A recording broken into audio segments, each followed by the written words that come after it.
గరుడమైన మా కన్న తండ్రి, నీ ఘనమైన పవిత్రమైన మహోన్నత నామానికి తండ్రి స్తుతులు స్తోత్రం తెలియజేయుచున్న తండ్రి, నీ కృప నీ కాపుదల మాయందు ఉన్నది కనుకనే తండ్రి ఈ దినమున మేము ఉన్నామన్న సంగతిని గురుతెరుగుటకు కృప చూపించవలసిందిగా ప్రాధాయపడుతున్నాం.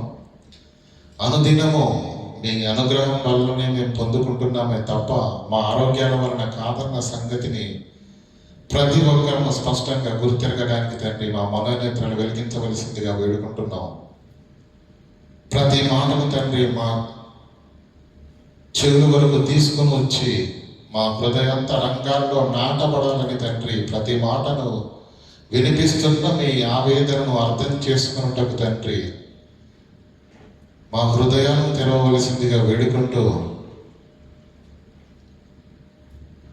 మా గతాన్ని తెలుసుకొని వర్తమానాన్ని జీవించి భవిష్యత్తును సంపాదించుకునే భాగ్యాన్ని మాకు అనుగ్రహించవలసిందిగా వేడుకుంటూ, వాక్యపు యొక్క లోతుల్లోనికి మమ్మల్ని తీసుకువెళ్ళవలసిందిగా వేడుకుంటూ, దీనుడను అల్పుడను తండ్రి ఎన్నిక లేని వాడనైనా నేను మీ పక్షం నిలబడి మాట్లాడబోతుండగా పరిశుద్ధాత్మ దేవుని సహాయం తండ్రి అందించి మీ పిల్లలకు వినగల చెవులను గ్రహించగలిగే మనసును ప్రసాదించి మీ పిల్లలందరి హృదయాలను తండ్రి మీ వైపుకు త్రిప్పగలుగుటకు ఆత్మ సహాయం చేత నన్ను బలపరిచి నడిపించవలసిందిగా వేడుకుంటూ, మీ నామ మహిమార్థంగా మా బ్రతుకులకు దీవెనకరంగా అనేకులకు ఆశీర్వాదకరంగా ఈ ఆరాధనను జరిపించవలసిందిగా ప్రాధాయపడుతూ క్రీస్తు నమ్మని ప్రార్థనలు వేడుకుంటున్నాం మా పరమ తండ్రి. ఆమేన్. ప్రియులారా, మరి గత 3 వారాల నుంచి దేవుని యొక్క మహాకృపను బట్టి మనిషి యొక్క జన్మను గురించి మనం చాలా సంగతులు ఆలోచించడం అనేది జరుగుతుంది కదా. గత వారం మనం నేర్చుకున్నటువంటి పాఠంలో ఎన్ని విషయాలు మాట్లాడుకున్నామండి? ఎన్ని విషయాలు మాట్లాడుకున్నాం? పరలోకరాజ్యంలో ప్రవేశించాలంటే కొత్తగా జన్మించాలి ఒకటి. 2 విషయాలు చెప్పాను, కానీ మీకు పాఠం మాత్రం ఒకటే చెప్పాను. ఏం చెప్పాడు యేసుక్రీస్తు ప్రభువాడు? ఒకడు కొత్తగా జన్మించితేనే తప్ప దేవుని రాజ్యంలో ప్రవేశింపలేడు అన్నాడు. అప్పుడు మనకు వచ్చిన క్వశ్చన్ ఏంటి? అసలు కొత్తగా ఎందుకు జన్మించాలి? ఇది మొదటి ప్రశ్న. రెండోది ఏంటి? దేవుని రాజ్యంలోనికి ఎందుకు వెళ్ళాలి? దాని అవసరం ఏంటి? గల్ఫ్కి వచ్చే వాళ్ళందరూ దుబాయ్కి వస్తున్నారండి. దుబాయ్కి వస్తున్నారా? సౌదీకి వెళ్ళే వాళ్ళు సౌదీకి వెళ్తున్నారు, బేరెన్కి వెళ్ళే వాళ్ళు బేరెన్కి వెళ్తున్నారు. అవునా కదా? మరి దేవుని రాజ్యంలోనికి ఎందుకు వెళ్ళాలి? ఇంకా 2వ ఆప్షన్ లేదా? 3వ ఆప్షన్ లేదా? ఎందుకు వెళ్ళాలో, దాని అవసరం ఏంటో, దాని ఆవశ్యకత ఏంటో అనేది మనకు అర్థం కావాలి. అప్పుడే కదా ఒక మంచి నిర్ణయం తీసుకోగలుగుతాం. అంతేనా కదా? మనకు మంచి చెడులు అనేది తెలిస్తేనే మనకు ఒక మంచి నిర్ణయాన్ని తీసుకోగలుగుతాం. ఏ విషయంలో అయినా ప్రియులారా 1కి 4 సార్లు పరిశీలిస్తామా పరిశీలించమా? ఏమండి, కాళ్ళకు వేసుకునే ఏంటి చెప్పుల దగ్గర నుంచి తలకు పెట్టుకునే ఏదైనా కానీ వెళ్ళి కొంటామండి. ఏమండి, క్వాలిటీ బాగుండాలి, కలర్ బాగుండాలి, సువాసన రావాలి, ఏది తక్కువైనా ఒప్పుకోం. మళ్ళీ అన్నీ బాగానే ఉన్నాయి, ప్రైస్ కాస్త ఎక్కువ అనుకోండి, ఏం చేస్తాం? అక్కడ పెట్టేసి వస్తాం. మనకు అనుకూలంగా ఉండాలి, అవునా కదా? మరి భూమి మీద జీవితంలో చిన్న చిన్న విషయాల యందు ఇంత ఆలోచించి నీకు అనుకూలమైన దానిని ఎన్నుకొని కొనసాగిస్తున్న మనిషి అసలు సిసలైన అతి ప్రాముఖ్యమైన అతి ప్రధానమైన విషయమును దృష్టించడము మరిచి పోయాడు. అదే మనకు మీకు ఇంతకు ముందు చెప్పినటువంటి పాఠంలో చెప్పాను. మనకు ఉంటుంది కదా మత్తయి సువార్తలో 24:37లో జనులు జలప్రలయమునకు ముందటి దినములలో నోవహు దినములో జనులు ఏ విధంగానైతే జలప్రలయం వచ్చి కొట్టుకొని పోవు వరకు ఎరుగకపోయిరో ఈ తరములో కూడా అలాగే మనుషులు ఎరగనిది ఏంటి, మనిషికి అర్థం కానిది ఏంటి, మనిషి పట్టించుకున్నది ఏంటి? మీకు ఒక్క మాటలో చెప్తాను, అర్థం చేసుకుంటే అద్భుతంగా ఉంటుంది. దయచేసి ప్రసంగి గ్రంథం తీయండి ఒకసారి. ప్రసంగి గ్రంథము 6వ అధ్యాయము 7వ వచనం చదువుకుందాం ప్రియులారా. మనుషుల ప్రయాసము అన్నాడండి. ఇక్కడ ఆగండి, ఏమన్నాడు అక్కడ? మనుషుల్లో ఎవరున్నారు? మనుషుల్లో స్త్రీలు ఉన్నారు, అవునా? మనుషుల్లో పురుషులు ఉన్నారు, ఆ మనుషుల్లో ధనికులు ఉన్నారు, ఆ మనుషుల్లో పేదవాళ్ళు ఉన్నారు, ఆ మనుషుల్లో వైద్యులు ఉన్నారు, ఆ మనుషుల్లో రోగగ్రస్తులు ఉన్నారు, అవునా కాదా? ఆ మనుషుల్లో పండితులు ఉన్నారు, ఆ మనుషుల్లో అక్షరం ముక్కరాని పామరులు కూడా ఉన్నారు. మనుషులు అంటే అందరూ మనుషుల ప్రయాసము వారి నోటికే కదా. అంటే అందరి ప్రయాసము నోటికేనా? ఏమి చదువుకోలేని వాడు గేదెలు కాస్తున్నాడు, దేనికోసం? భూమి ఉన్నవాడు రైతన్నగా వాడు వ్యవసాయం చేస్తున్నాడు, దేని కొరకు? చదువుకున్నవాడు ఉద్యోగం చేస్తున్నాడు, దేని కొరకు? సాంకేతిక పరిజ్ఞానము తలకెక్కించుకున్నవాడు ఇంజనీరింగ్ అయ్యి తన పని తాను చేస్తున్నాడు. వైద్యుడు చికిత్సలు చేస్తూ ప్రజలకు వైద్య సేవలు అందిస్తున్నాడు, అది అతని పని. ఎవరు ఏ పని చేసినా భూమి మీద మనుషులందరి ప్రయాసము వాని నోటికే కదా, తినడానికే కదా, కడుపు నింపడానికే కదా, అవునా కాదా? ఏమండి, నోటికే కదా అన్నాడు, అవునా కదా? ఆ నోటికి వెళ్ళే అన్నము, ఆహారము, కూడు అని మనం ఏదైతే అంటున్నామో అది ఎంతకాలం అవసరము? మనిషి బ్రతుకున్నంత కాలం మట్టుకే అవసరం. మరణించిన మరోక్షణము టిఫిన్ అడగదు. అది అడుగుతుందా? చెప్పండి. లంచ్ కావాలంటారా? డిన్నర్ కావాలంటారా?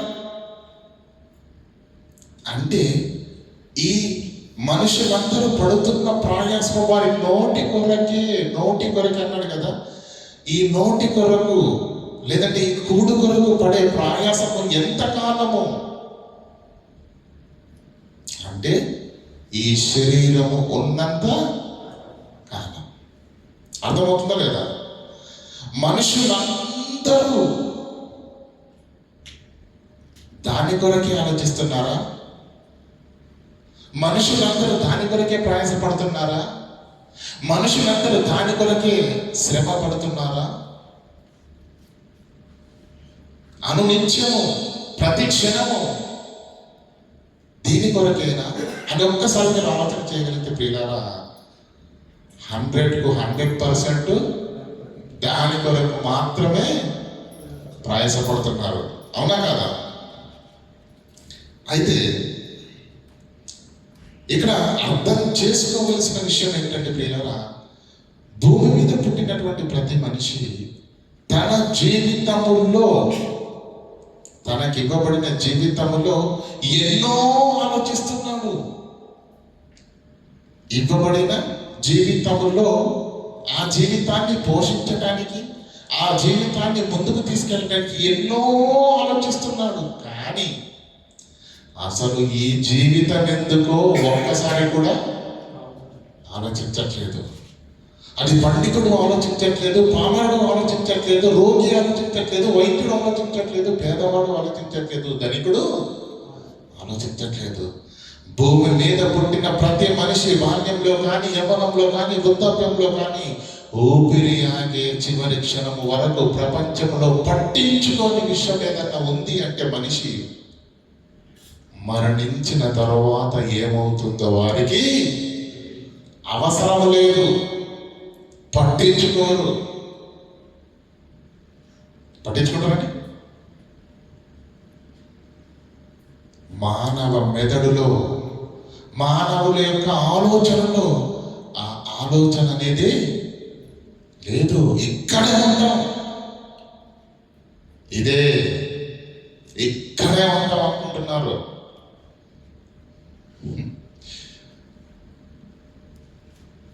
పాటలు ఏం రాశారండి?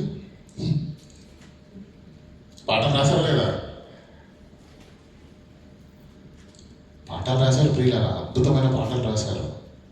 కానీ ఎంతో కాలంలో ఈ భూమి మీద ఉండవు. మనిషి ఆశతోటి, ఆరాటంతో పక్కవాడిని దోచుకుని ప్రక్కవారి జీవితాలను, వాళ్ళ బ్రతుకులను, వారి నోటికాడి కూడులు కూడా లాగేసుకుని ఈరోజు ధనం పోగు చేసుకుని కోట్లకు పడగలు ఎత్తుతున్నారు కదా. వాడికి కూడా తెలియదు కోట్లు ఇక్కడే ఉంటాయి, వాడు మాత్రం ఇక్కడ ఉండడు. మరి ఎందుకు పొగు చేయడం? ఎంతకాలం తింటారండి? ఏం చేసినా మనిషి ఎప్పటికైనా కోరుకునేది మూడే విషయాలు ప్రియులారా. ఒకటి ఏమండి, కడుపారా తిండి, అంతేనా? ఒకటి వేసుకొనడానికి బట్ట, ఒకటి ఉండడానికి. ప్రపంచంలో మనిషి జీవితంలో ఈ మూడింటికి మించినది మరొకటి లేదు. ఎంత ఖర్చు పెట్టినా కూడా మహా అయితే ఇంకో 20-30 ఏళ్ళు ఉంటారండి, అంతే కదండి. సగ జీవితం అయిపోయే వరకే కదా మనిషి సంపాదించి కూర్చుంటాడు. 5 ఏళ్ళు సంపాదించేస్తాడా? సంపాదించడానికి సగ జీవితం అయిపోతుంది. మిగతా సగ జీవితము అనుభవించడానికి అని ఒకవేళ మనం అనుకుంటే సంపాదించింది సగం కూడా అనుభవించాం.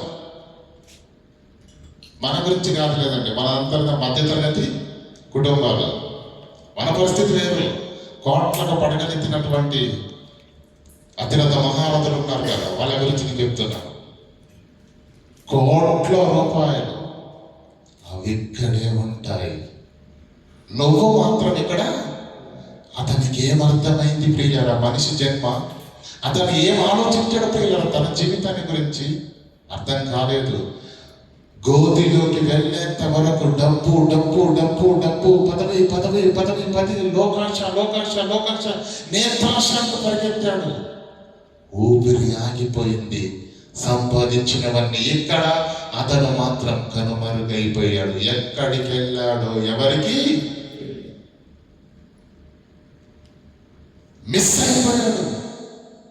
నిన్నటి వరకు ఇక్కడే ఉన్నవాడు, నిన్నటి వరకు మనతో ఫోన్లో మాట్లాడినవాడు, మన స్నేహితుడు మనకు పలకరించినవాడు, కంటికి కనిపించగానే కౌగిలించుకుని అన్నయ్య తమ్ముడు అని పలికించినవాడు, ఉలుకు పలుకు లేకుండా పడి ఉన్నాడు.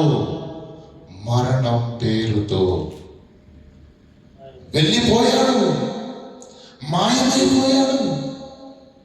ఎక్కడికి వెళ్ళాడు? ప్రపంచంలో ఊపిరి ఆగక ముందు ప్రతి మనిషి చేయవలసిన ఆలోచన ఇది ప్రియులారా. అతడు వెళ్ళిపోయాడు అని నువ్వు అనుకుంటున్నావు, తప్పు.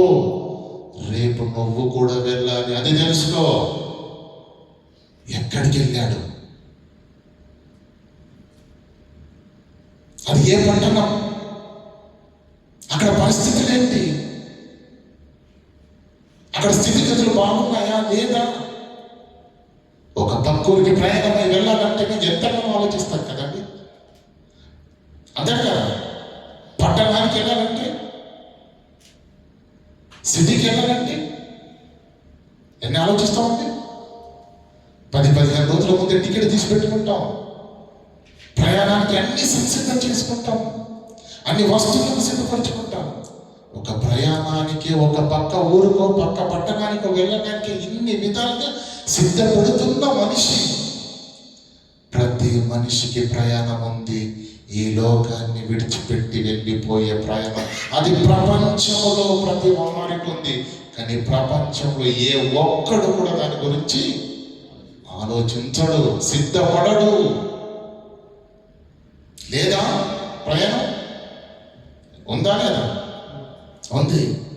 అది ఉందన్న ఆలోచన ఇక్కడ ఉంటుందంటే అస్సలు ఉండదు. కారణం అది ఉందన్న విషయం మనిషి యొక్క ఆలోచనలో కూడా అది లేదు. అది లేదు. ఎంత అమాయకంగా బ్రతుకుతున్నామంటే ప్రియులారా, ఎంత మాయలో బ్రతుకుతున్నామంటే, ఎంత మత్తులో బ్రతుకుతున్నామంటే ప్రియులారా, మనిషికి అర్థం కావట్లేదు. మనిషి, నువ్వు ఈ లోకానికి వచ్చావు, ఈ లోకాన్ని విడిచి నీవు వెళ్ళాలి. నీ కళ్ళ ముందే నీ బంధువులు వెళ్ళిపోయారు లేదా? వృద్ధాప్యంలో ఉన్న ముసలి వాళ్ళు వెళ్ళిపోయారు. యాక్సిడెంట్లో నీ స్నేహితులు వెళ్ళిపోయారు.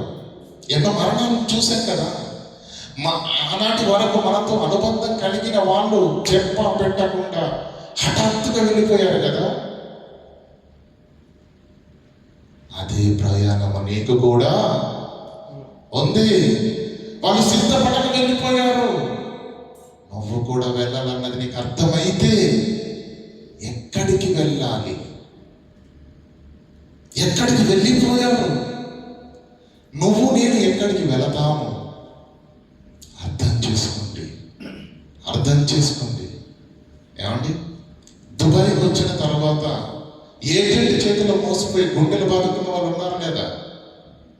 ఎందుకు గుండెలు బాదుకున్నారా? ఎందుకు మోసపోయారో తెలుసిన? మీరున్న స్థలములో ఉన్నప్పుడు మీరెక్కడికి వెళ్ళాలో, అక్కడ పరిస్థితులు ఏంటో మీరు ముందుగా తెలుసుకొని జాగ్రత్త పడలేదు కనుక ఒక మోసగాడి చేతికి మీ యొక్క పాస్పోర్ట్ను అప్పగించి మీ జీవితాన్ని చిన్నభిన్నం చేసుకున్నారు. ఇంటి నిండా అప్పులను తీసుకొని వచ్చి ఆ వీసాకు డబ్బులు కొట్టి ఇక్కడికి వచ్చేసరికి అతడు కూడా మోసం చేశాడని తెలిస్తే ఇంటికి వెళ్ళి తిరిగి కడదామంటే ఏమండి, ఆస్తులు కానీ ఇల్లు కానీ ఏమీ లేదు. ఇంటికి వెళితే అప్పుల వారి బాధ, ఇక్కడ ఉంటే ఉద్యోగము లేదు. ఇలా మానసిక వేదన పడి ఎంతో మంది ఊపిరి ఆగిపోయిన వాళ్ళు కూడా ఉన్నారా లేదా? అంటే భూమి మీద ఈ ప్రయాణములో మీరు ముందస్తుగా జాగ్రత్తగా పడకపోయేసరికి జీవితము మోసపోయి బ్రతికే చిన్న భిన్నం అయిపోతున్నప్పుడు, ఈ చిన్ని ప్రయాణంలో సిద్ధపాటు లేకపోయేసరికి, ముందు జాగ్రత్తగా పడపోయేసరికి, ముందు అక్కడ ఉన్న పరిస్థితిని తెలుసుకోకుండా మీరు జాగ్రత్త పడకపోతే నీ జీవితం చిన్న భిన్నం అయిపోయింది కదా. పేదవాడు, ధనికుడు, రోగి, వైద్యులు, చిన్న పెద్ద, స్త్రీ పురుషులు, వయోపరిమితితో భేదము లేకుండా ప్రపంచంలో ప్రతి వారు చేసే ప్రయాణం ఒకటి ఉంది. అది ప్రపంచంలో ప్రతి ఒక్కరిని పలకరిస్తుంది. ఆ ప్రయాణం ఉన్నది కనుక ఆ ప్రయాణం రాకముందు నేను సిద్ధపడుతున్నామా? అది వేదనకు బ్రతుకుతున్నామా? అద్భుతమైన పాట పాడారండి ప్రారంభంలో. ఏం పాటండి?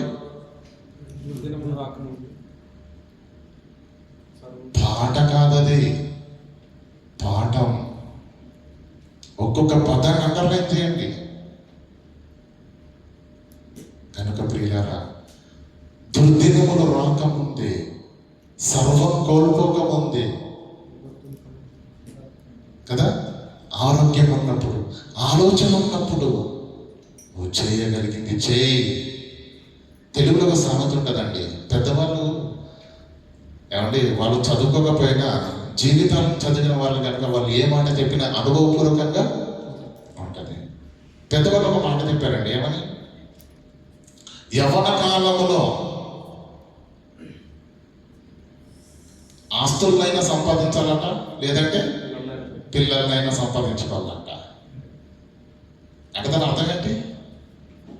రేపు నువ్వు వృద్ధాప్యంగా ఉన్నప్పుడు నీకు శరీరంలో సత్తువ చనిపోయినప్పుడు, నీకు నువ్వుగా లేవలేనప్పుడు, నువ్వు ఇంకొకరి సహాయం పొందే పరిస్థితి వచ్చినప్పుడు కన్నవారైతే నీకు ఆసనగా ఉంటారు.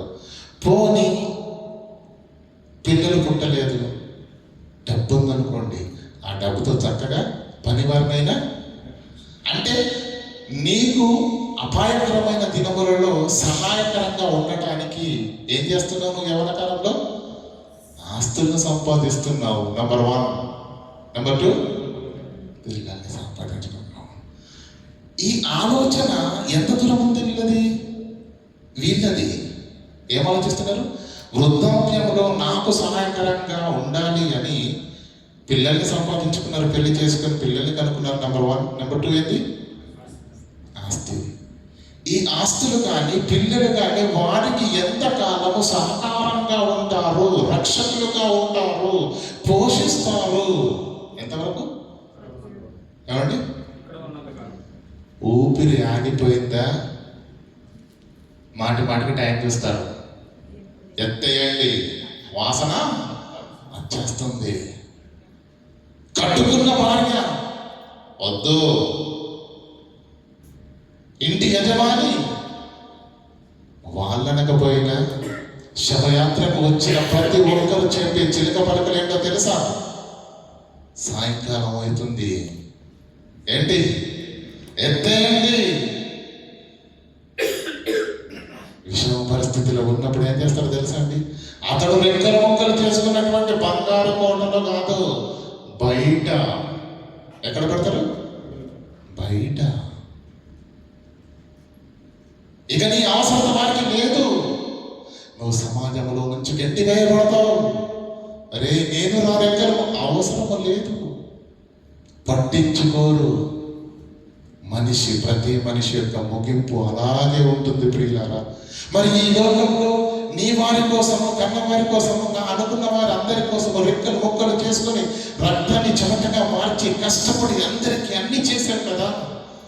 ఒక సమయం వచ్చేసరికి నీ వారే నిన్ను బయటికి విసిరేస్తున్నారు. ఆసుపత్రులు, అక్కడ నుంచి వైద్య సహాయము. ఒకవేళ పరిస్థితి విషమించిందంటే ఎక్కడికి? శ్మశానానికి. శ్మశానానికి వెళ్తున్న పరిస్థితిని మీరు ఆలోచన చేయగలిగితే ప్రియులారా, వెళ్తారు, అక్కడి వరకు వెళ్తారు. వెళ్ళి ఏం చేస్తారు? ఏంటి వెళ్ళారంటే శవయాత్రకు వెళ్ళారు కదా, ఎలా ఏమిస్తారండి? సత్యాన్ని మాట్లాడతారు. అప్పుడు ఏమంటారు తెలుసా? అయ్యా మా అందరినీ విడిచిపెట్టి వెళ్ళిపోయావా? పడి ఉన్నది ఎవరు? వెళ్ళిపోయిన అతనని, వెళ్ళిపోయిన వాడే అతడని, ఆమెని. ఇక్కడ పడుకున్నది మాత్రం అతను ధరించుకున్న శరీరం అని. ఇది అతడు కాదు, అతడు కాదు, అతడు కాదు. ఈ 60 ఏళ్ల జీవితంలో ఇతడు దేనికి సేవ చేశాడు? దేన్ని పోషించాడు? దేన్ని సిద్ధపరిచాడు? విడిచిపెట్టి వెళ్ళే శరీరానికే తప్ప తన కొరకు తాను ఏమీ సిద్ధపరచుకోలేదు. మనిషి అంటే మీరు ఏమనుకుంటున్నారు? మంచి ప్రశ్న అడుగుతాను, సమాధానం చెప్పాలి. కళ్ళజోడు ఎవరు లేదు కదండి, ఉందా? నేను కనిపిస్తున్నాను అండి మీ అందరికి? కనిపిస్తున్నా? చెప్పండి, నేను మీకు కనిపిస్తున్నానా? అబద్ధం చెప్పారు మీరు. నేను ధరించుకున్న శరీరాన్ని మీరు చూస్తున్నారు, నన్ను మీరు చూడలేదు. మిమ్మల్ని నేను కూడా, కానీ మీరు ధరించుకున్న శరీరాలను మాత్రం చూస్తున్నాం. నేను వేరు, నేను ధరించుకున్న శరీరము వేరు. అది మరణము రోజే అందరికీ అర్థమవుతుంది. అద్భుతమైన పాట రాశారండి. ఏమండి?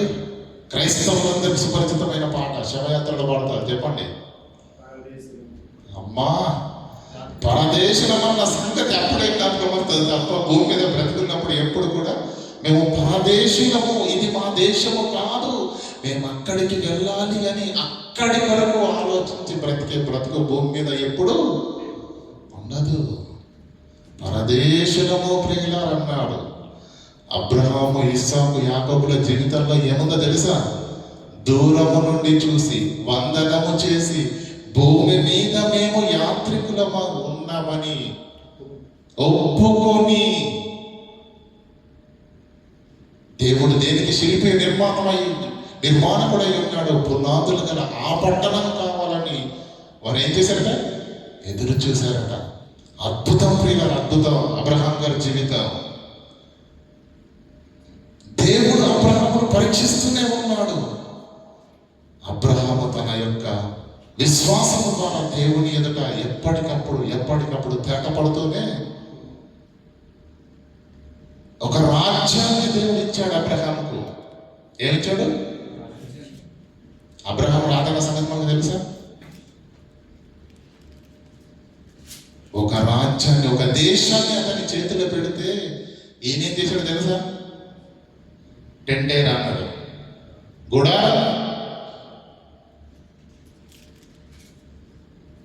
గుడారంలో బ్రతికాడండి. అంటే అతని ఆలోచనలో ఏముంది? మేము భూమి మీద యాత్రికులుగా టెంపరీగా ఉన్నాం, ఎప్పుడు పోతామో తెలియదు. విజిట్ వీసా వేసుకోవడానికి వచ్చిన వాళ్ళు ఎవరైనా ఫ్లాట్ తీసుకున్నారండి? కొనుక్కుంటారా? మన జీవితం కూడా ప్రియులారా ఏ పాటితో అర్థం చేసుకోండి. మన జీవితము ఏ పాటితో అర్థం చేసుకోండి ప్రియులారా. 60 ఏళ్ల జీవితంలో అనుక్షణము ఆలోచిస్తున్న మనిషి ఈ ఆలోచనలన్నీ, ఈ ప్రయాసమంతా, ఈ కష్టమంతా, ఈ ముందు చూపంతా, ఈ దాచిపెట్టడము, పోగు చేయడము, కూడబెట్టడం అనేది ఉంది చూసారు. ఇది 60 ఏళ్ల జీవితానికి సంబంధించిందే తప్ప. మంచిదే, ముందు జాగ్రత్తగా ఆలోచించండి, వెనక 4 రాళ్ళు వేసుకోండి, నో ప్రాబ్లం. నేను చెప్పేది ఏంటో తెలుసా? 60 ఏళ్ల వరకు మాత్రమే ఆలోచించకండి. 61వ సంవత్సరం రోజు కూడా నీవు ఉంటావు. ఊపిరి వదిలిన తర్వాత కూడా నీవు ఉంటావా? ఉండవా? మంచి మాట చెప్తాను.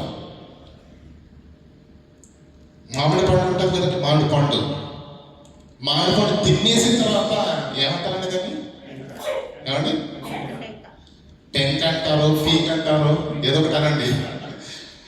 అది ఉంటుంది కదండి, దాన్ని ఫోటో తీసుకోండి జాగ్రత్తగా. ఏంటి? ఫోటో తీసుకొని ఫోటో ఫ్రేమ్ కట్టించేయండి. అందులో మీకు ఏమైనా కనిపిస్తుందా? స్కానింగ్ చేయండి, ఎక్స్రే చేయండి, ఎంఆర్ఐ స్కానింగ్ చేయండి. ఏమి?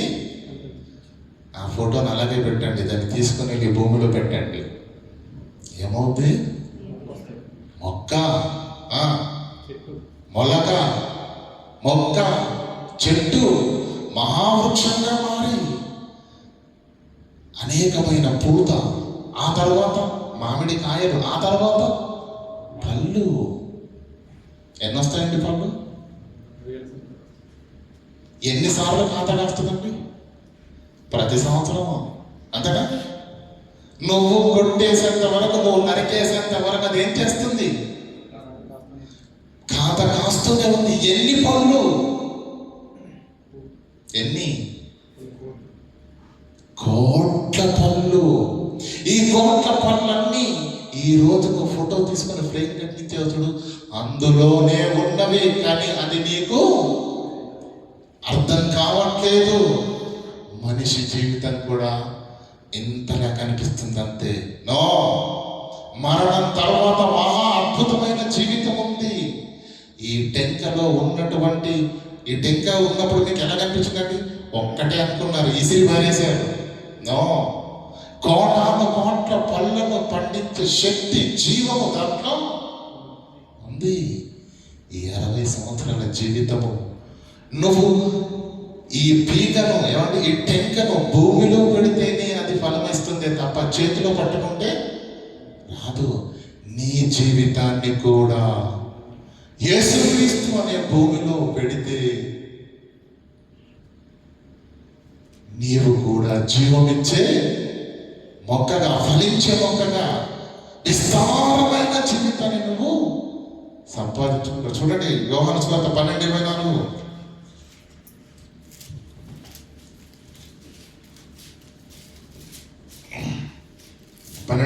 యోహాను సువార్త. గోధుమ గింజ భూమిలో పడి ఏమండి యేసుక్రీస్తు చెబుతున్నాడు, వ్యవసాయ శాస్త్రవేత్తలందరూ కూడా నివ్వెరపోయే అద్భుతమైన మాట. గోధుమ గింజ భూమిలో పడి మామిడి టెంక, అది ఏ గింజ అయినా పర్వాలేదు, ఏ విత్తనమైనా పర్వాలేదు, గోధుమ గింజ భూమిలో పడి చావకుండా చావకుంటే, నీ చేతిలో పట్టుకుంటే అది ఒంటిగానే ఉంటుంది. అది ఒంటిగానే ఉంటుంది. అది చచ్చిన యెడల అది చావాలి, భూమిలో నాటబడాలి. అప్పుడు విస్తారముగా మొలకై మొక్కై వృక్షమై మహావృక్షంగా మారి విస్తారంగా ఫలించును. విస్తారంగా ఫలించును. మనిషి జీవితం కూడా 60 ఏళ్ల జీవితంలో సరిగ్గా నీవు దాన్ని పెట్టుబడిగా పెట్టగలిగితే అనంత జీవితాన్ని నీవు పొందగలవు. దాన్ని దుర్వినియోగం చేస్తే అదే అనంత కాలము భయంకరమైన పరిస్థితుల్లోనికి వెళ్ళిపోతాం. కనుక ఈ విషయాల గురించి ప్రయాణమై వెళ్ళవలసిన మనము, భూమి మీద ఉన్న మనుష్యులు ఖచ్చితంగా ముందుగానే ఆలోచించి అర్థం చేసుకుని సిద్ధపడి జాగ్రత్త పడినట్లయితే ప్రియులారా, మీ ప్రయాణము చాలా సులువుగా ఉంటుంది. ఏజెంట్ గురించి ఏమీ అనలేదు. దుబాయ్కి వెళ్ళి తీసుకెళ్తాము నాసాకి, ఏంటి వెలిగిపోయాయి ముఖాలు అక్కడ. వచ్చిన తర్వాత చూస్తే ఏంటి మాడిపోయాయండి ఎండకు. జాగ్రత్త పడక అప్పుడు చెప్తాడు, నీకు నెలకు 50,000 రూపాయలు బాబు అంటాడు. అతడు అలా వాడని చెప్తా ఉంటే ఎలా అనిపిస్తుందండి? సంతోషంతో సంబరపడిపోతాం. 50,000 ఏమంటాం? ఇంకో 5,000 తీసుకుని ఏదండి గారు అంటావు, ఇచ్చిన జాగ్రత్తట్టు. అవునా? ఇక్కడికి వచ్చిన తర్వాత మోసపోయామండి.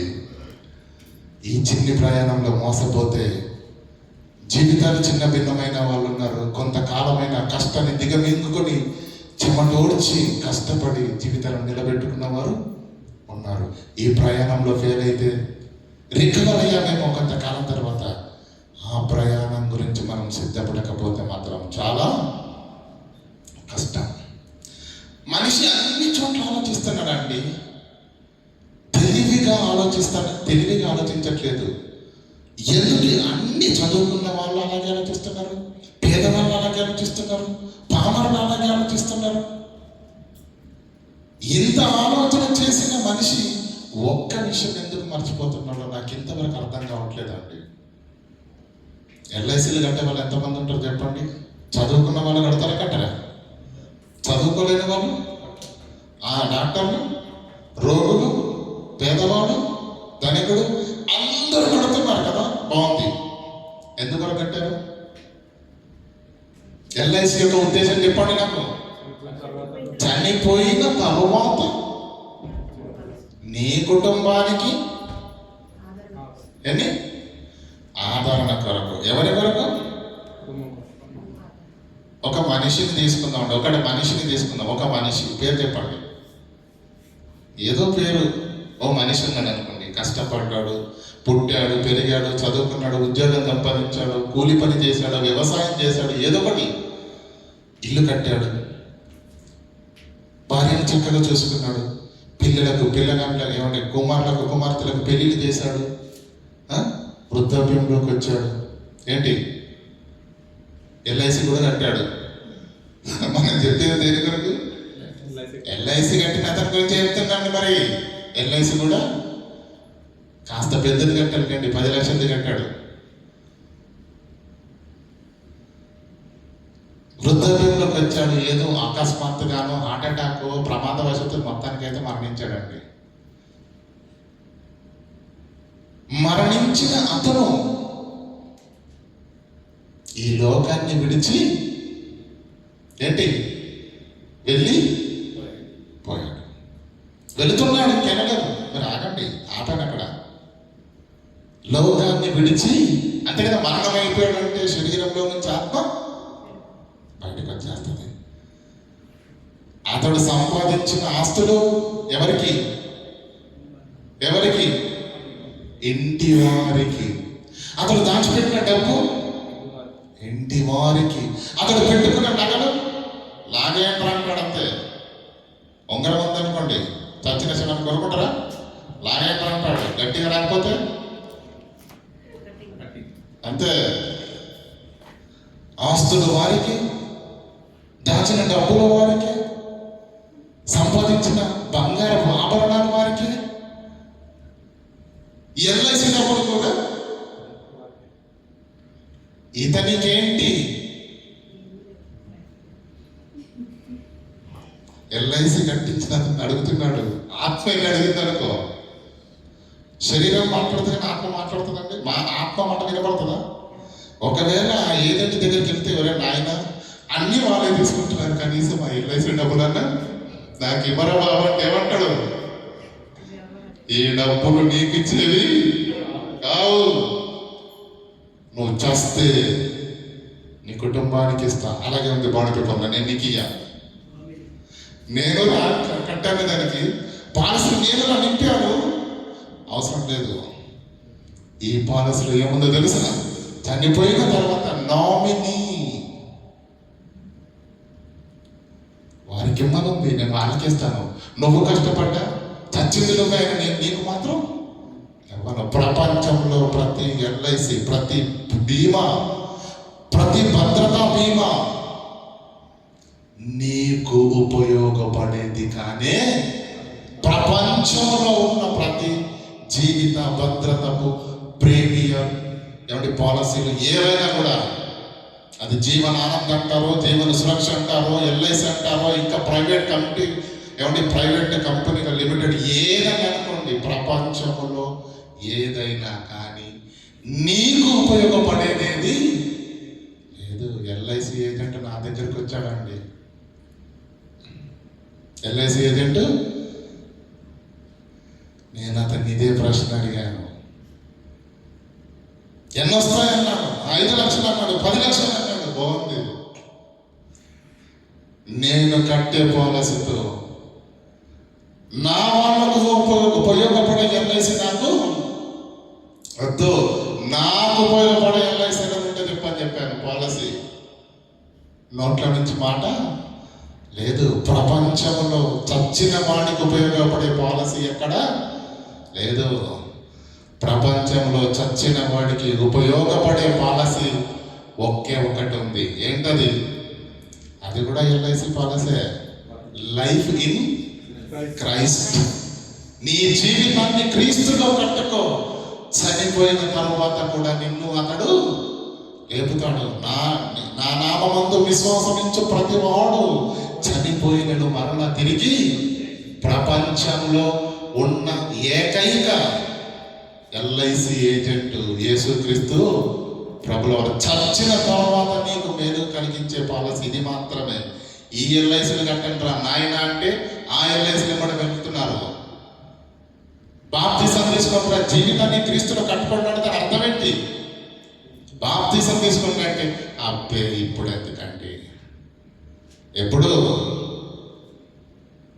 జీవితాన్ని క్రీస్తులో కట్టుకో.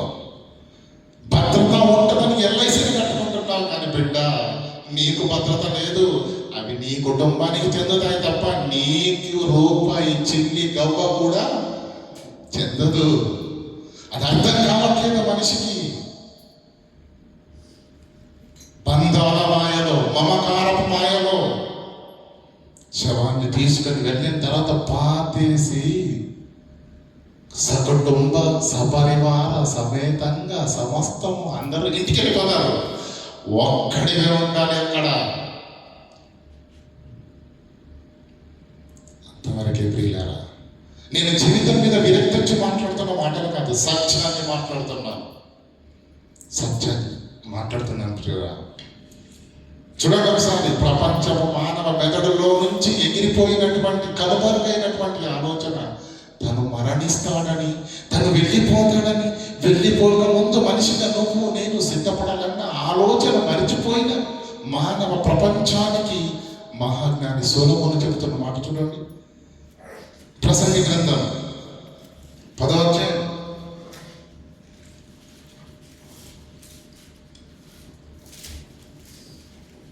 14వ వచనం. కలుగబోవున్నది ఏదో మనుష్యులు ఎరుగకై ఉండినను. కలుగబోవున్నది ఏదో, ఏం జరుగుతుందో, ఎక్కడికి వెళతారో మరణించిన తర్వాత మనుషులకు ఎరుగి ఉండినను. బుద్ధిహీనులు విస్తారంగా మాట్లాడారు. ఎరుగకుండినను. బుద్ధిహీనులు, అసలు ఏం జరుగుతుందో ఎవడికి తెలియదు. కానీ ఊరుకుంటారంటే తెలియదు అన్నప్పుడు ఊరుకుంటారా? అయ్యో నాకు తెలియదండి అని ఊరుకునేవాడు జ్ఞానవంతుడు. కానీ ఏం చేస్తాడు తెలుసా? అమ్మో నాకు తెలియదంటే వీడి దగ్గర నేను చీపైపోతానని చెప్పేసి ఏం చేస్తాడట? బుద్ధిహీనులు విస్తారంగా మాట్లాడతారట. అంతేనండి, బుద్ధిహీనులు విస్తారంగా మాట్లాడతారట. చెప్పమంటారా విస్తారంగా మాట్లాడే మాటలు? చెప్పమా? అడు గాల్లో కలిసిపోయాడు అంటారు. గాల్లో కలిసిపోయాడా? ఏం అర్థమవుతుంది ప్రియులారా? మనిషి జన్మకృతి భూమి మీద ఈ బ్రతుకులో ఎన్నో ఆలోచనలు ఉన్నాయి, ఎంతో జ్ఞానం ఉంది మనిషికి. కానీ ఈ 60 ఏళ్ల జీవితం కొరకు మాత్రమే ఆలోచనలు ఉన్నాయే తప్ప మరణం తర్వాత ఏముందో, ఏం జరుగుతుందో దాని గురించి ఆలోచన చేసి సిద్ధపడినటువంటి వారు భూమి మీద ఎవరు లేరు. అసలు మరణం ఉందన్న సంగతే మర్చిపోయి బ్రతుకుతున్నాడండి. మీరు అర్థం కావడానికి మంచి మాట చెప్తాను. హార్ట్ అటాక్ పేషెంట్ ఉన్నాడు అనుకోండి. ఎవరు చూస్తున్నారా? హార్ట్ అటాక్ పేషెంట్ ఉన్నాడు అనుకోండి. అతనికి కానీ, అతని భార్యకు కానీ, బిడ్డలకు కానీ, ఏమండి కుమారులకు కానీ, కుటుంబం అంతటికి విడిచిపెట్టని భయం, దిగులు అనేది ఒకటి ఉంటుంది. అవునా కాదా? బాగానే ఉంది, ఇది బాగానే ఉంది, పక్కనెట్టేయండి. ఇంకొక అతను ఉన్నాడు, హ్యాపీగా ఉన్నాడు, గుండెపోటు లేదేం లేదు. కుటుంబం కానీ, భార్య కానీ, పిల్లలు కానీ, ఆ కుటుంబంలో ఎవరైనా ఇతని గురించి ఆలోచిస్తారా? కానీ మరణం గుండెపోటు ఉన్న వాడికి వస్తుంది, ఆరోగ్యంగా ఉన్నవాడికి కూడా వస్తుంది. గుండెపోటును మాత్రమే కనుదృష్టితో చూస్తున్నవే తప్ప మూర్ఖుడా, తెలివి లేనివాడా, మరణము అందరికీ వస్తుంది. ఎప్పుడు వస్తుంది? పెళ్లి పత్రికలు ఇట్లా ఇన్విటేషన్ ఇస్తుందండి, ఆహ్వానం ఇస్తుందా? ఎప్పుడు, ఎక్కడ ఎలా వస్తుందో ఎవరికి? స్త్రీలను చూడదు, పురుషులను చూడదు, చిన్నలను చూడదు, పెద్దలను చూడదు. ఆరోగ్యవంతుడా, ధనవంతుడా, చదువుకున్నవాడా, దానికి వయోపరిమితితో భేదము, అందరినీ సమానంగా ఆదరించేదే ఏంటి? మరణం. అది ఉన్నదన్న సంగతి మరిచిపోయి బ్రతుకుతున్న మానవ సమాజానికి క్రీస్తు పూర్వం కొన్ని వందల సంవత్సరాల క్రితం ఏం మాట్లాడుతున్నాడు చూడండి. ప్రసంగి గ్రంథంలో 12వ అధ్యాయం 1వ వచనం. దుర్దినములు రాకముందే. అద్భుతమైన పాట ఏమండి? దేవుని మహాకృప. నేను ఈ పాటనే చెప్తాం అనుకున్నాను, సంఘ కోయర్ వారు ఈ పాటనే పాడారు. దుర్దినములు రాకముందే. ఇప్పుడు వీటి యందు నాకు సంతోషము లేదని ఏదో మాట్లాడుతున్నాడు జ్ఞాని అయిన సొలొమోను గారు. ఏదో మాట్లాడుతున్నాడు, ఏదో అర్థం చేయించడానికి. అవునా? చదవండమ్మా. దుర్దినములు రాకముందే. ఇప్పుడు వీటి యందు నాకు సంతోషం లేదు. నువ్వు చెప్పు సంవత్సరములు రాకముందే. తేజస్సునకును సూర్య చంద్ర నక్షత్రములకును. చూస్తున్నారండి? దుర్దినములు రాకముందే. వీటి యందు నాకు సంతోషం లేదని నువ్వు చెప్పు సంవత్సరం రాకముందే. తేజస్సునకు సూర్యచంద్రుడు నక్షత్రములు చీకటి కమ్మకముందే వాన వెలిసిన తరువాత మేఘములు మరలా రాకముందే మేఘములు మరలా రాకముందే నీ బాల్య దినముల యందే నీ బాల్య దినముల యందే నీ సృష్టికర్తను జ్ఞాపకమునకు స్మరణకు తెచ్చుకొను. తెలుగులో ఒక సామెత ఉందండి, చీకటి ఉండగానే కరెక్ట్ చేయండి, నన్ను నేను కావాలని చెప్పాను. ప్రతిదానికి తరగడించకుండా చీకటి ఉండగానేనా వెలుగుండగానేనా? దీపం ఉండగానే ఇల్లును చక్కబెట్టుకో. అది మైండ్లో పెట్టుకోండి. ఈ మాట మనకు బాగా అర్థమవుద్ది. మహాజ్ఞాని అయిన సొలొమోను దీపం ఉండగానే మీ ఇంటిని చక్కబెట్టుకోండి అని చెబుతున్నాడు. కానీ దేవుని వాక్యాన్ని వింటున్న క్రైస్తవ సంఘాలలో ఇల్లును చక్కబెట్టుకున్నవాడు ఎవడు అని ప్రశ్న అడిగాడు అనుకోండి, సంఘానికి వెళ్ళి ఏమడుగుతాం? ఎవరి పేరు చెప్తామండి? దేవుడు దూతను పంపించి ప్రవక్తను పంపించి ఏం చెప్తాడు? అయ్యా నువ్వు మరణం కాబోతున్నావు, కానీ ఇల్లు చక్క పెట్టుకునేది ఇటుకే అనేది నువ్వే అంటున్నావు. కానీ అదే నువ్వు కూడా ఇల్లు చక్క పెట్టుకోవాలన్న సంగతి అది సాతానుగడు లాజిక్. ఇటుకే అని చెప్తాడు. జీవితంలో ఎన్ని ప్రసంగాలు విన్నా ఇటుకలాగే నువ్వు కూడా నీ ఇంటిని చక్క పెట్టుకోవాలన్న సంగతిని ఆలోచన మాత్రము మన హృదయంలో రాదు, పుట్టదు, గ్రహించము. అవునా కదా? ఏమంటున్నాడు ఇక్కడ చూడండి, 4వ వచనం నుంచి చదవండి. తిరగటి రాళ్ళ ధ్వని తగ్గిపోవును, తిరగటి రాళ్ళ ధ్వని తగ్గిపోవును, వీధి తలుపులు మూయబడును, వీధి తలుపులు మూయబడతాయి, పిట్ట యొక్క కూతకు ఒకడు లేచును, సంగీతము చేయు స్త్రీలు నాదము చేయు వారందరూ నిశ్శబ్దంగా ఉందరు,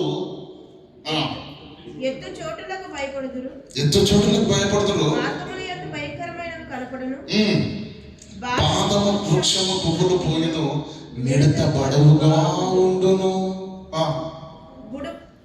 బుడ్డ బుసరకాయ పగులును,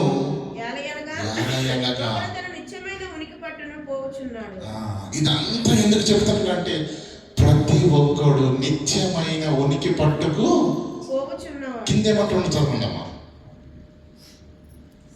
వెండి తాడు విడిపోవును, బంగారు గిన్నె పగిలిపోవును, దార యొద్దకుండా పగిలిపోవును, బాలుకాడి చక్రము పడిపోవును, బాలుకాడి చక్రము పడిపోవును, కుండ పగిలిపోవును, పువ్వు వాడిపోవును, గడ్డి ఎండిపోవును, మనిషి చచ్చిపోవును. ఇది అర్థం చేయించడానికి సమాజంలో కంటికి కనిపిస్తున్న ఎన్నింటినో ముందు పెట్టి పువ్వు పరిమళిస్తుంది, వాడిపోతుంది, గడ్డి వికసిస్తుంది, ఎండిపోతుంది. ఇలా కళ్ళ ముందు జరుగుతున్న వాటన్నింటినీ మానవ సమాజానికి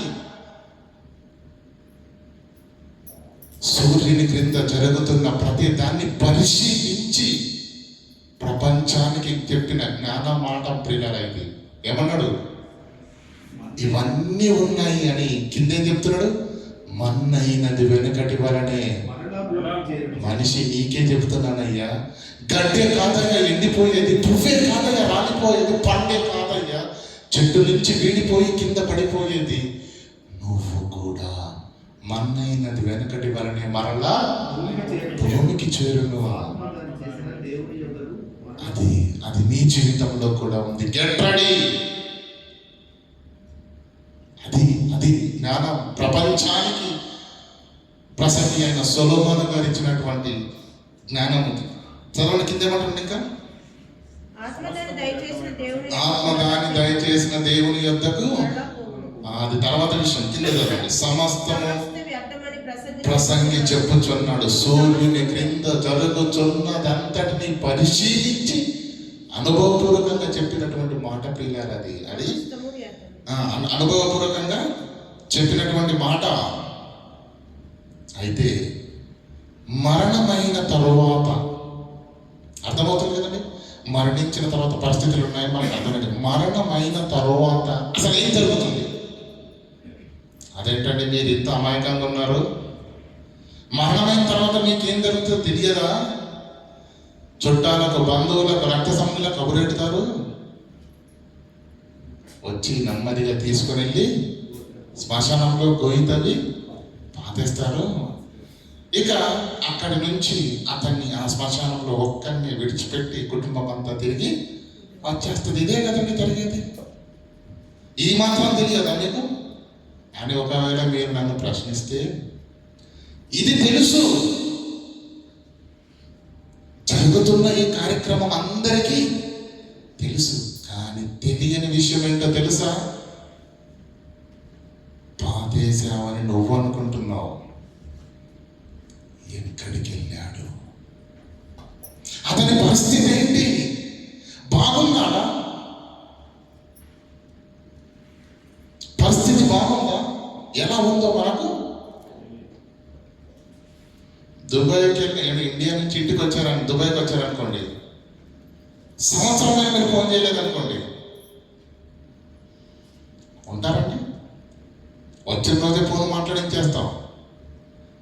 వచ్చిన అతని దగ్గర మొబైల్ లేకపోతే స్నేహితులందరూ వచ్చారు, రే అమ్మకు ఫోన్ చేసుకుని మాట్లాడు, నీ క్షేమ సమాచారం అక్కడికి వినిపించు, చెప్తారు లేదా?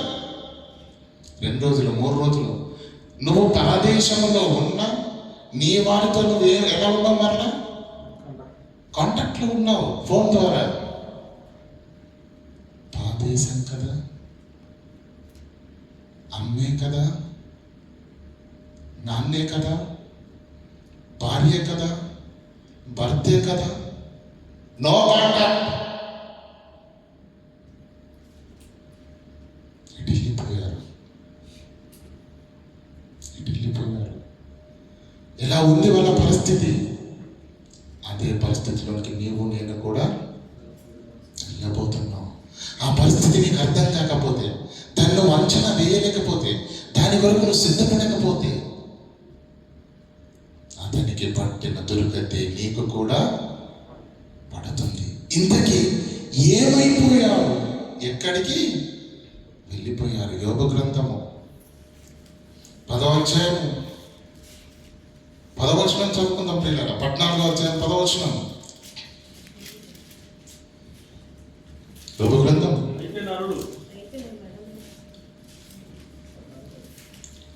అయితే నరుడు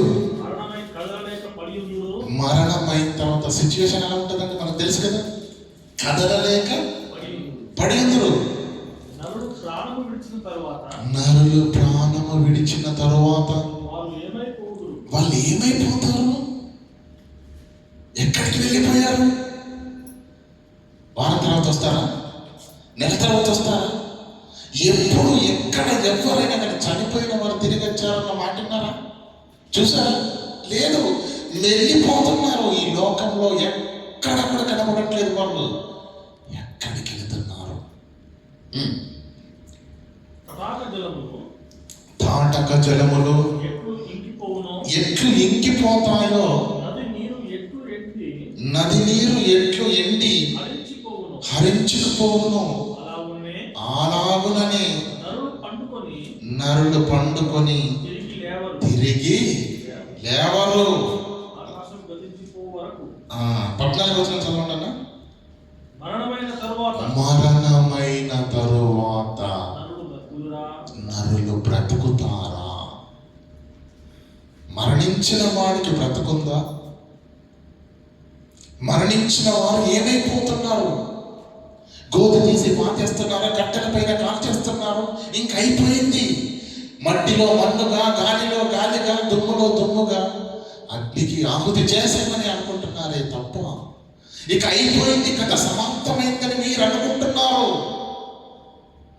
గోధుమ గింజ భూమిలో పడి చచ్చిన తరువాత విస్తారమైన జీవితము ఒక గోధుమ గింజకున్నప్పుడు, ఒక మామిడి టెంకకున్నప్పుడు, ప్రకృతిలోని ప్రతి అణువులో జీవము ఉన్నప్పుడు, దేవుని యొక్క ఆత్మవే, దేవుని యొక్క శక్తి సామర్థ్యం కలిగినటువంటి ఆత్మవే, ఆ ఆత్మవైన నీవు ఈ దేహాన్ని విడిచిపెట్టిన తరువాత ఎక్కడికి వెళ్ళిపోతున్నాం? ఒక గింజకి అద్భుతమైన జీవితం ఉన్నప్పుడు, ఒక మామిడి పీకకి అంత అద్భుతమైన జీవితం ఉన్నప్పుడు, సీతాకోక చిలుకకు కూడా అద్భుతమైన జీవితం ఉన్నప్పుడు, గొంగలి పురుగు చనిపోయి ఏమవుతుంది? సీతాకోక చిలుకగా మారుతున్నప్పుడు, మనిషిగా నీకు మరో బ్రతుకు ఉందా లేదా? ఆ విషయం ఎందుకు ఆలోచించట్లేదు? ఎందుకు తెలుసుకోవట్లేదు? ఎందుకు సిద్ధపడట్లేదు? ప్రపంచంలో 60 ఏళ్ల జీవితంలో ఎప్పుడు ఎవరు చెయ్యని ఆలోచన, ప్రతి ఒక్కరూ ఖచ్చితంగా చేయవలసిన ఆలోచన ఇదేనండి. దేనిని పక్కన పెట్టి దిక్కుమాలిన ఆలోచనలన్నీ ఆలోచిస్తారు, అన్నింటి కొరకు ప్రయాసపడతారు. This is only one. ప్రతి మనిషి జీవితంలో అతి ప్రాముఖ్యమైన ఇంపార్టెంట్ అనేది ఏదైనా ఉంది అంటే మనిషి జీవితానికి ఇదే ఆలోచన. ప్రియులారా, ఎవరైనా ఆలోచిస్తున్నారండి? కాలం ఉందంటే కాలాన్ని 3 రకాలుగా విభజించవచ్చండి. ఏ కాలం అండి? కాలాన్ని 3 రకాలుగా విభజించవచ్చు. చెప్పండి. ఖచ్చితంగా నేను అనుకున్నాను ఇదే చెప్తానండి.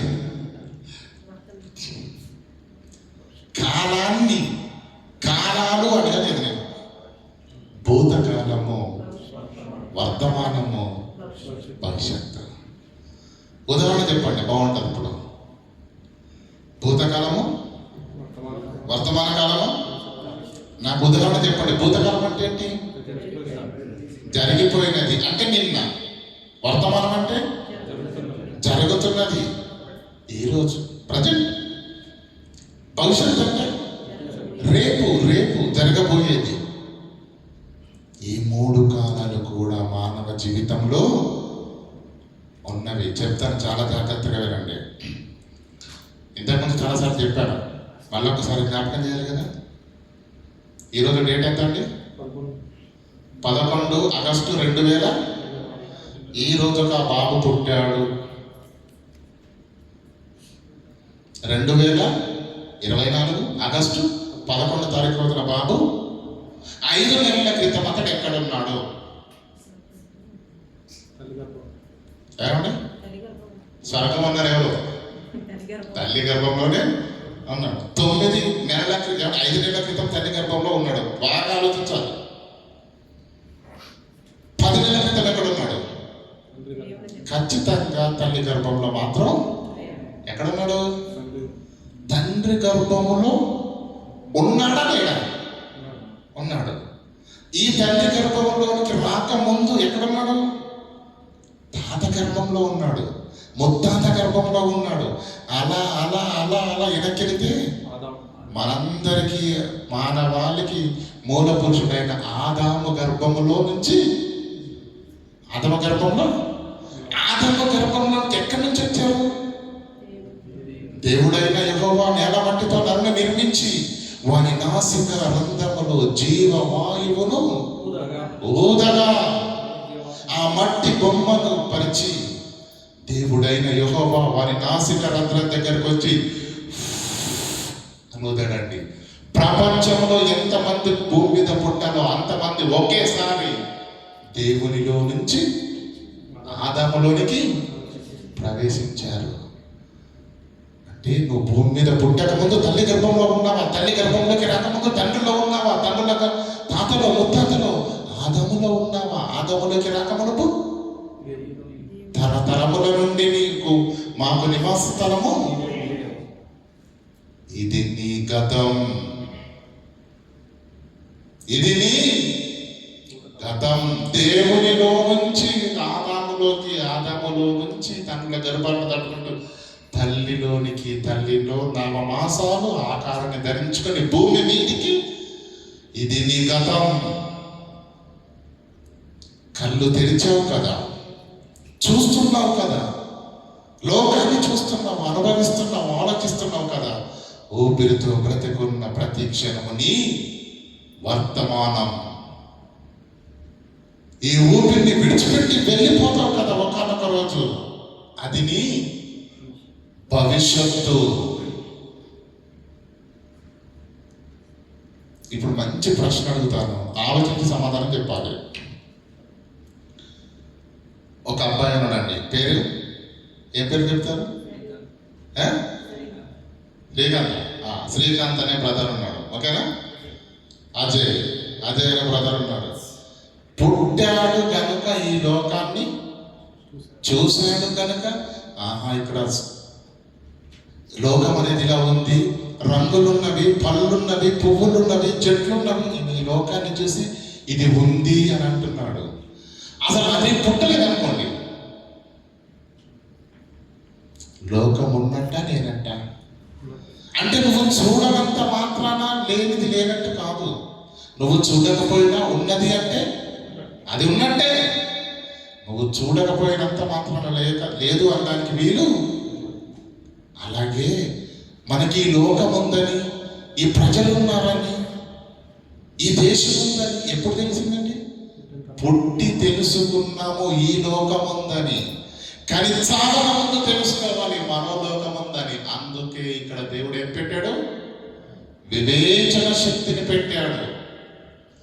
పుట్టి తెలుసుకున్నావు ఈ లోకం ఉందని, మరణించక ముందే తెలుసుకో మరో జీవితం ఉందని, మరో లోకం ఉందని. అది తెలుసుకునకపోతే, అది ఆలోచించకపోతే, దాని వరకు సిద్ధపడకపోతే, దాన్ని సంపాదించుకునకపోతే, వర్తమానములోనే సంపాదించాలి. ఏం సంపాదించిన భవిష్యత్తు బాగుండాలంటే, యవన కాలంలో ఆస్తుల పిల్లల్ని సంపాదించడం నేర్చుకున్నా బాగానే ఉంది. వర్తమానంలోనే సంపాదించాలి. ఊపిరి ఉన్నప్పుడే భవిష్యత్తుకు ఏం చేసుకోవాలి? పాటలు వేసుకోవాలి. తిమోతికి రాసిన పత్రిక అద్భుతమైన మాటలు చూడండి. అక్కడ 6వ అధ్యాయం 1 తిమోతికి రాసిన పత్రిక దయచేసి చదవండి అమ్మా.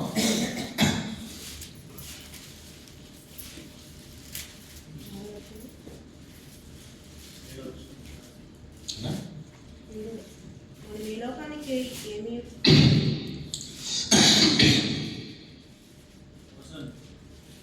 మనం ఈ లోకానికి 7 చదివి తర్వాత 10 కూడా చదువుకుందాం. మనం ఈ లోకములోనికి ఏమీ తీసుకుని తేలేదు,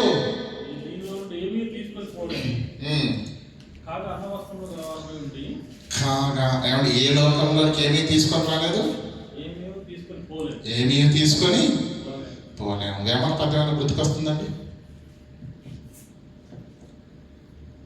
వేమన పద్యం తెలుసు కదండి, చిన్నప్పుడు చదువుకున్నప్పుడు ఏమని చెప్పాడు?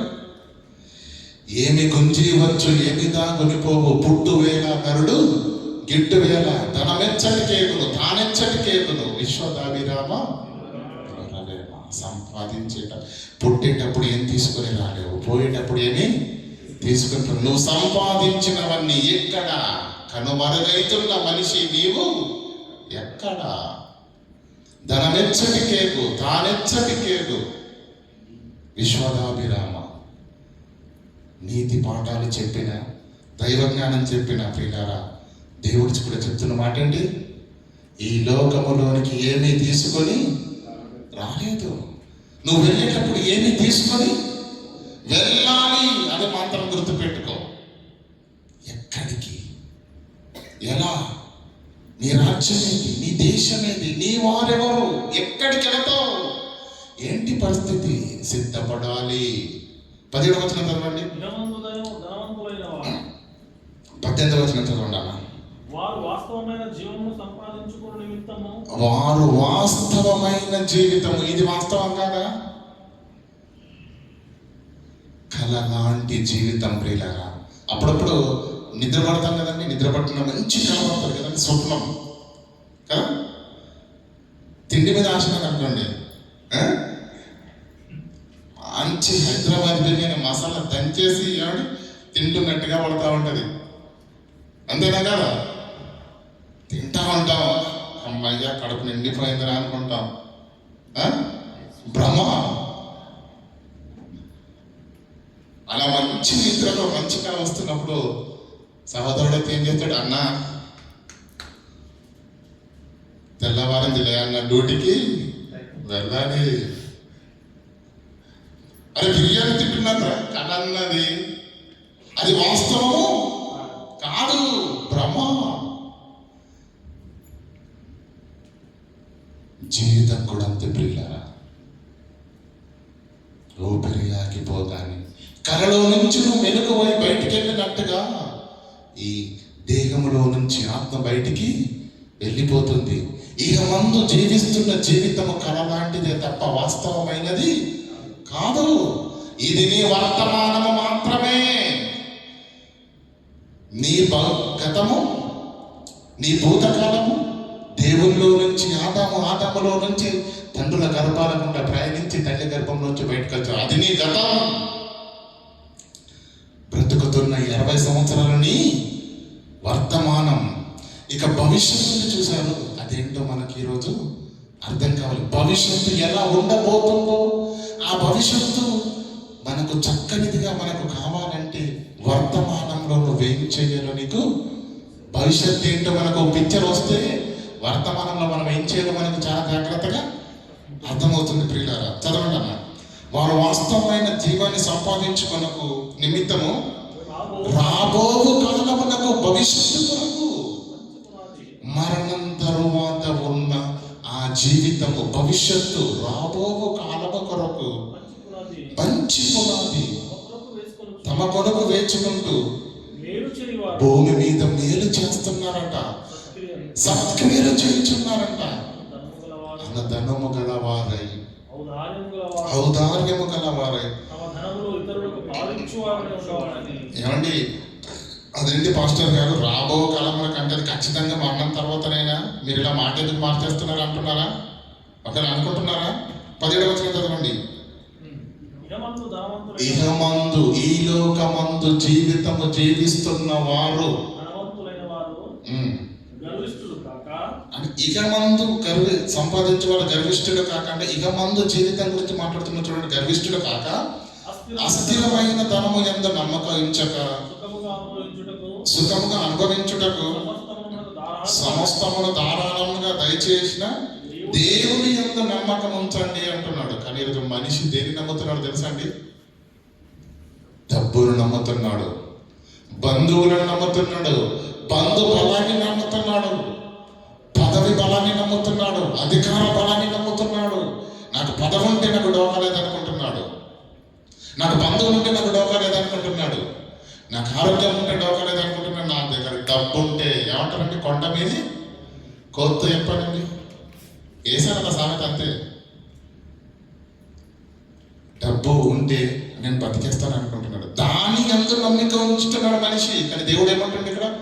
సమస్తాన్ని ధారాళంగా దయచేసిన దేవుని యందు, దేవుని మాట యందు నువ్వు నమ్మిక ఉంచుడని ఆజ్ఞాపించాడట.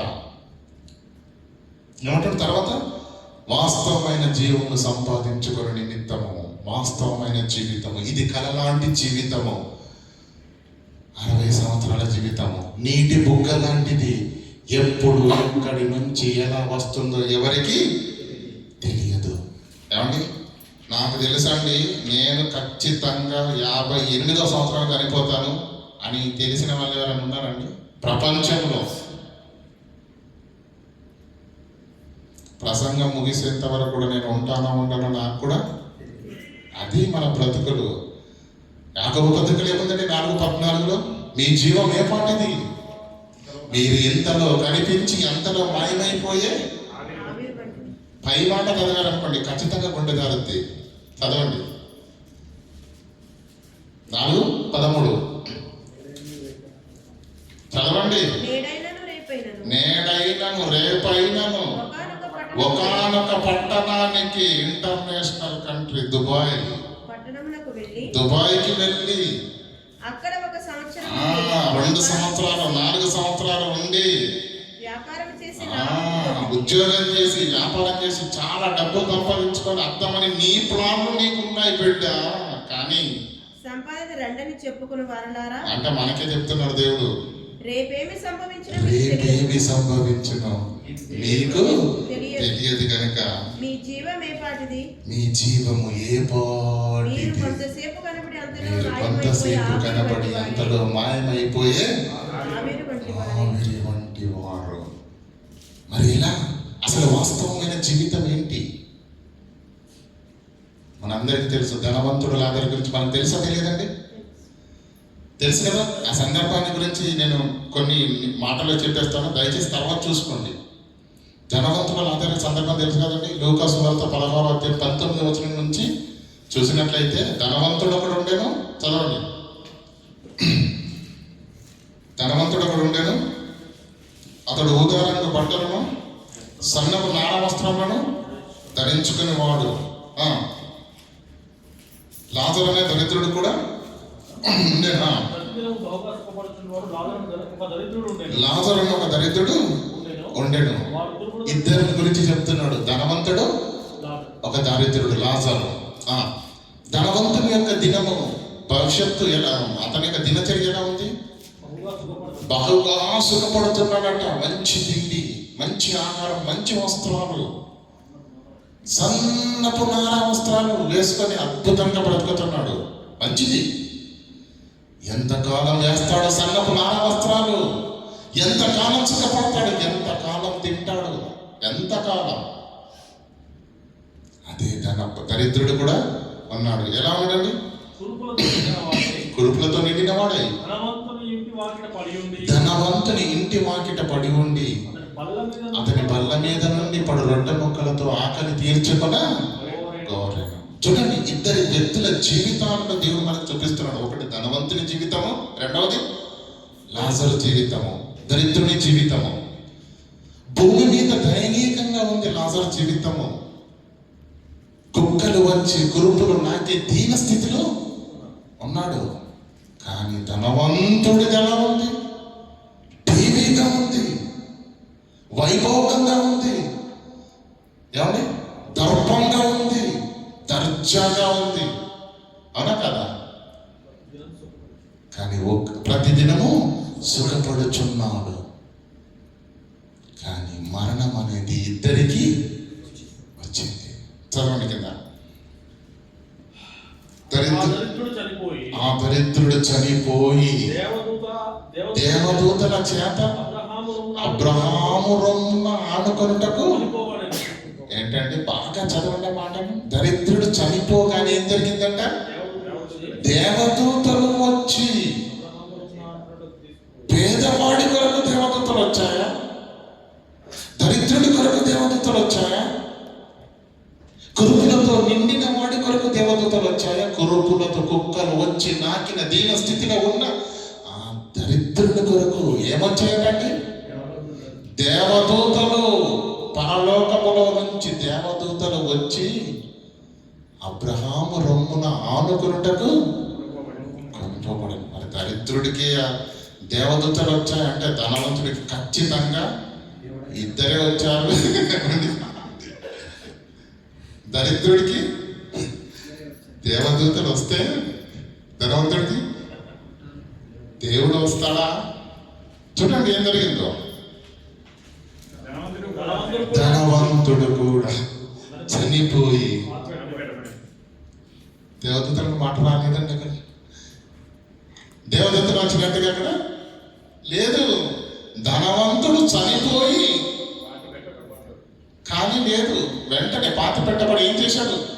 అప్పుడు అతడు పాదాళములో బాధపడుచు కనులెత్తి దూరము నుండి అబ్రహామును, నా ఇంటి గడప దగ్గర నా భోజనపు బల్ల మీద నుంచి ఇప్పుడు రొట్టె ముక్కలతో ఆకలి తీర్చుకున్న గోరిన దీనుడైన దరిద్రుడైన లాజరు నా గేటు బయట ఉండేవాడు కుక్కల.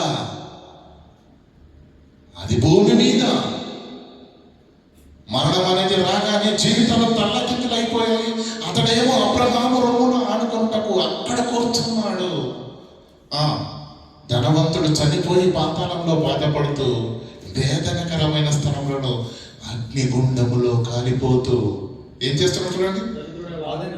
లాజరును చూచి తండ్రి అయిన అబ్రహామా, ఇదేంటి ప్రభువా, నేను వచ్చేటప్పుడు కేటగిరీ సెక్యూరిటీ ఉండేది నాకు. నేను కారు దిగితే 10 మంది తీసేవాళ్ళు ఉండేవారు. ముందు 10 మంది, వెనక 10 మంది. నా రేంజే వేరు ప్రభువా. లాజరు చనిపోయినప్పుడు దేవదూతలను పంపారు కదా, కనీసం నా కొరకు ఓ 20 మంది అన్న వస్తారని ఎక్స్పెక్ట్ చేశాను.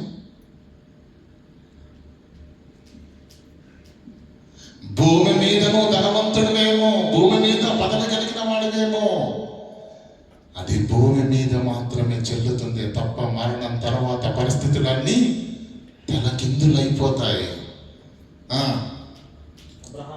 అబ్రహామా నా యందు కనికరపడు. నా యందు ఎందుకు కనికరపడమని అడుగుతున్నానో తెలుసా? ఈ అగ్ని గుండములో కాలిపోతూ ఏమండి యాతన అనుభవిస్తున్నాను కనుక అతని వేలుకొనను నీళ్ళలో ముంచి. ఎన్ని నీళ్ళు వస్తాయండి వేలికలను నీళ్ళలో ముంచితే? వస్తాయా? లీటర్ వస్తాయా? చుక్క నీటి బిందువు వేలికొనను నీళ్ళలో ముంచి నా నాలుకను చల్లార్చుటకు దయచేసి లాజరును పంపించు ప్రభువా అంటున్నాడు. భూమి మీద ఏనాడైనా నీ కంటికి కనిపించిన పేదవాడి ఆకలి తీర్చాలని, దాహం తీర్చాలని, వస్త్రం ఇవ్వాలని, దిగంబరతతో ఉన్నటువంటి వారి అవసరాలను తీర్చాలని ఏనాడైనా చేశాడా? ఇందాక చదువుకున్నాం కదా 9 తిమోతి పత్రికలో 6:18 వాస్తవమైన జీవమును సంపాదించుకున్న నిమిత్తము మేలు చేయువారును తమ సత్క్రియల్లో ఏమని ఎదుటి వారికి పాలించేవారును తను సంపాదించిన సంపాదనలో పేదవారికి నీ పక్కింటే వాడికి సహాయం చేసేవాడిగా నువ్వు ఉన్నావు. భూమి మీద లేదు. ధనవంతుడు చనిపోయి పాతాళానికి వెళ్ళి అబ్రహాము నా నాలుకను చల్లంచుటకు లాజరును పంపమనగా నేను అగ్ని జ్వాలలలో ఎందుకు పంపమంటున్నానంటే తండ్రి అగ్ని జ్వాలలను నేను యాతన పడుతున్నానయ్యా. కేకలు వేశాడట. మీరు ఇప్పుడు చాలా జాగ్రత్తగా ఆలోచించండి. అబ్రహాము ఏమంటే ధనవంతుడు చనిపోయి చదవడా మాటను అప్పుడు అతడు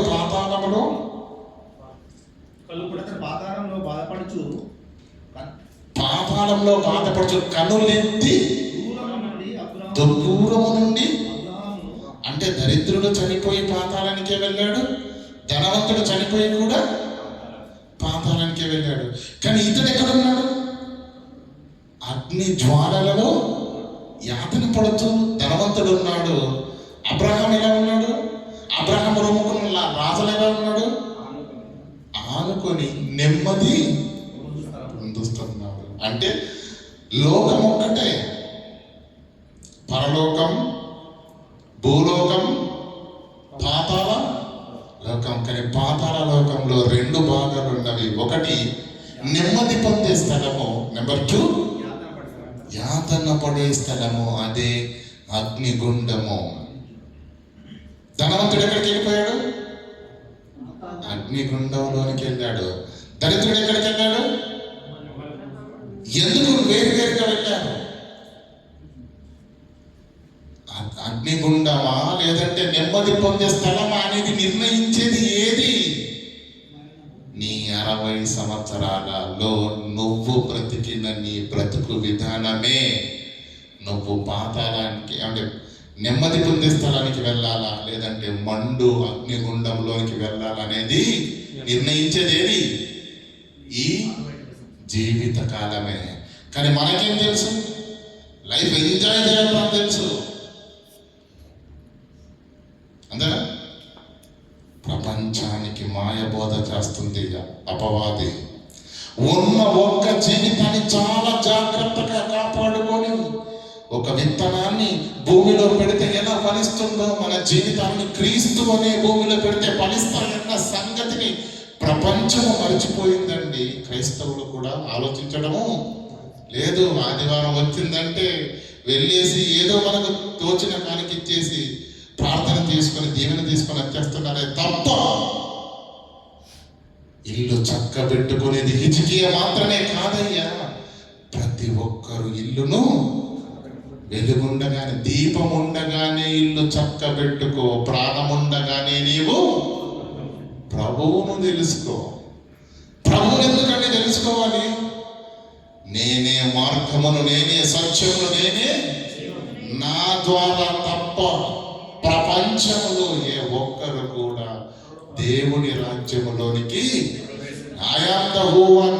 అంతే కదండి. యేసుక్రీస్తు ఏమన్నాడు? నేనే మార్గమును, నేనే సత్యమును, నేనే జీవమును. కనుక నువ్వేం చేయాలి? ప్రభువును తెలుసుకోవాలి. అపోస్తుల కార్యములు ముగిస్తాను. అపోస్తుల కార్యములు 6వ అధ్యాయం 4వ అధ్యాయం 11వ వచనం చదవండి. 6వ అధ్యాయం 4వ అధ్యాయం 11వ వచనం. నూయీకరించిన రాయి ఆయనే. ఆయనే.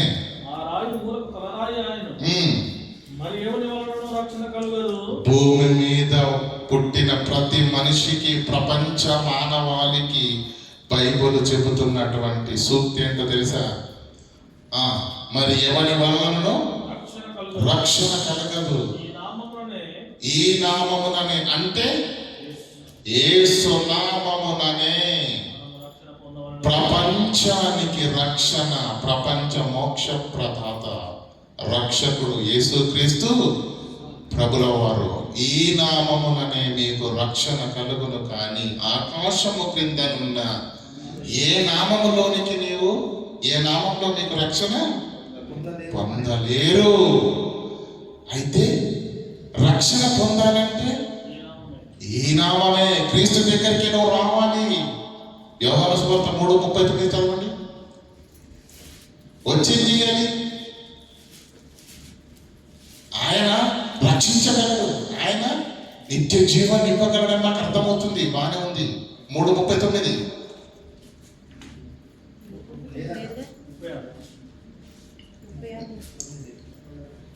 యోహాను సువార్త అండి. యోహాను సువార్త 3:36. కుమారుని యందు విశ్వసించువాడే నువ్వు నిత్య జీవంలోనికి వెళ్ళాలి అంటే, నెమ్మది పొందే స్థలములోనికి వెళ్ళాలి అంటే, పాతాళ అగ్నిగుండములోనికి, శిక్షలోనికి నువ్వు వెళ్ళకుండా ఉండాలంటే, కుమారుని యందు విశ్వసించువాడే నిత్య జీవం గలవాడు. అంటే యేసుక్రీస్తు నామమును ఒప్పుకొనే వాడు, యేసుక్రీస్తు నామమును అర్థం కానివాడు, క్రీస్తులోనికి రానివాడు జీవము చూడడు. క్రీస్తు యుద్ధకు రానివాడు జీవమును చూడడు. దేవుని ఉగ్రత వారి మీదకి. ఏంటా ఉగ్రత? పాతాళ అగ్నిగుండం, నిత్య శిక్ష. ఆ ఉగ్రత నుంచి తప్పించుకోవాలంటే, ఆ పాతాళ అగ్నిగుండము నుంచి విడిపింపబడాలంటే ఏం చేయాలి? కుమారుని యందే విశ్వాసం ఉంచాలి. విశ్వసించువాడే నిత్య జీవం గలవాడు, కుమారునికి విధేయుడు కానివాడు జీవమును చూడడు. ఇంకా 6:54 చూడండి.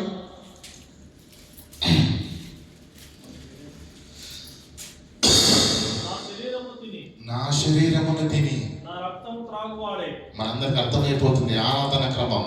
శరీరమును తిని రక్తమును త్రాగువాడే నిత్య జీవమును కలవాడు. అంచె దినమున, మృతుల పునరుత్థానమందున, క్రీస్తు రెండవ రాకడలో భూమి మీద పుట్టిన వాళ్ళందరూ చనిపోతారు. ఆ చనిపోయినప్పుడు నేను ఏం చేస్తాను తెలుసా? ఎవరిని? నా శరీరమును తిని నా రక్తము త్రాగిన వాడిని నేను అంచె దినమున.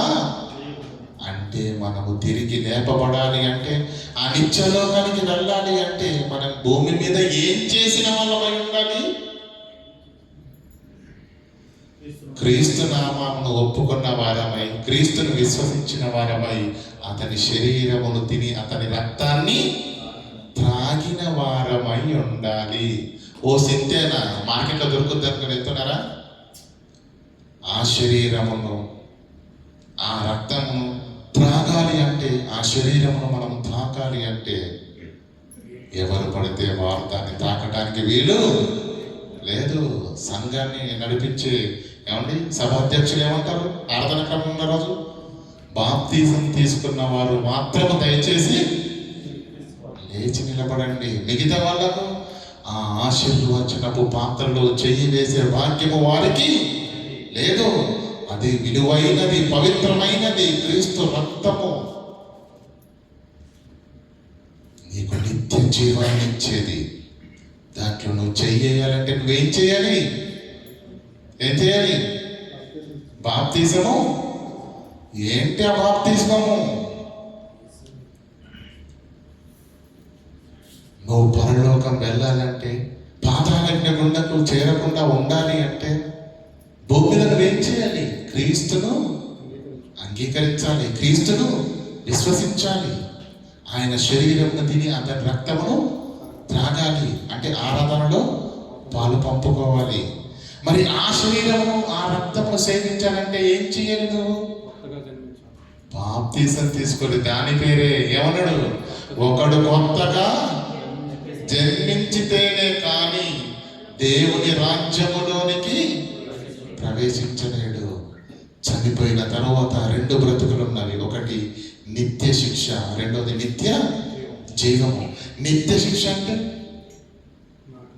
నరకమున వారి పురుగు చావదు, అగ్ని ఆరదు. పురుగు చావదు, అగ్ని ఆరదు.